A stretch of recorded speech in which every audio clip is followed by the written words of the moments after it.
Good morning, my dear students. It's been a very long time that I've posted a video. Actually, I was thinking what to start with now. I have completed with many of the topics of the upper limb, and it seems that many of the people who have studied the videos of the upper limb must have got benefited in the exam. And since the exams were over, I was just thinking what new to post now, because the students who have already given the first year examination will not be interested in watching the videos of anatomy again.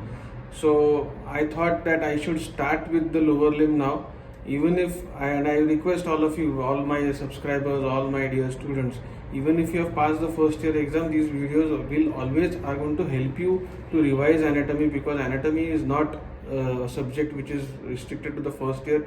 You have to remember anatomy throughout your life, because it's always going to be helpful further in your life when you enter clinical practice also.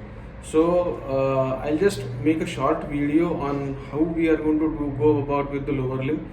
So this can be taken as an introduction to the lower limb. Now upper limb, as we have talked of, it's a very different kind of the part of the body. The upper extremity is divided into three parts: the arm, the forearm and the hand. And similarly, the lower extremity has three parts: the thigh, the leg and the foot. Okay. Now, what are the major differences between upper limb and lower limb, that you should understand, so that you will understand how we are going to study the upper limb.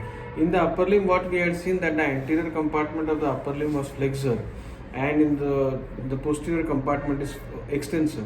In the lower limb, it is exactly the opposite.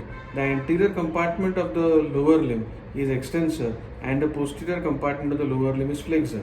Now, why this has happened? Because when the limbs are formed in the embryo or in the baby, the limb buds originate from the side of the trunk.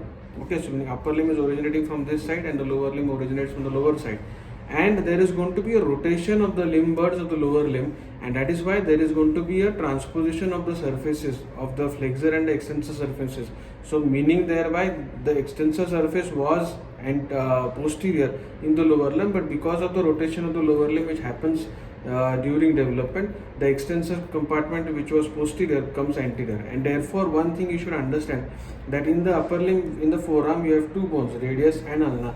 Radius is lateral and ulna is medial, and these bones are comparable to the bones in the lower limb, in the leg, that is the tibia and the fibula. But radius is comparable to the tibia, and tibia is the medial bone. Okay, and fibula is comparable to the ulna, though it is the lateral bone, because this is done happening because of the rotation of the lower limb that happens during development. Okay, so this is the three parts. Then functionally, the lower limb is much different as compared to the upper limb. The lower limb is a weight bearing organ. Human being a two-legged animal, the weight of the body, the locomotion of the body is dependent upon the lower limb. Therefore, the bones of the lower limb, the muscles of the lower limb, the joints of the lower limb are much more stronger, stable as compared to the upper limb muscles. Now, when you gain something, you lose something. Therefore, the joints of the lower limb are less mobile as compared to the joints of the upper limb. The joints of the upper limb, especially the shoulder joint, if you see, it is very mobile and it can move in 360 degrees. Theoretically, the hip joint also can move in 360 degrees, but it cannot be done by everyone. Okay, so it is more stable as compared to the joints of the upper limb. Okay, now when we have talked of the upper limb, we have talked of a certain set of nerves which are going to supply the upper limb, anterior compartment, posterior compartment. Similarly, there are set of nerves which are going to supply the compartments of the thigh, the leg. So this general introduction of the lower limb, when we will talk about the compartments of the thigh or the leg, that time you will come to know which nerve exactly comes to which compartment of the leg or the thigh. Okay.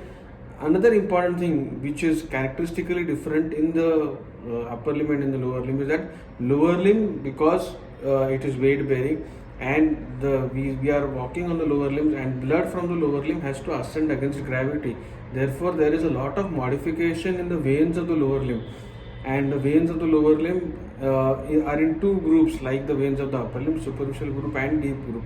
But both these veins have valves in them, so that blood from the lower limb, when it ascends up to the heart, it cannot come back down because of the valves which are present in the lower limb.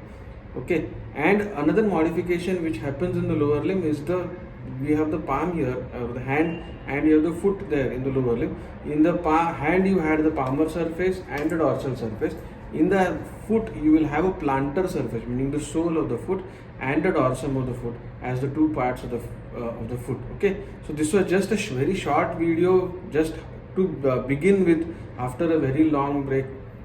I wanted to discuss with you how to start with so I have started. I'll be talking about the bones of the lower limb first, as we have done with the upper limb case.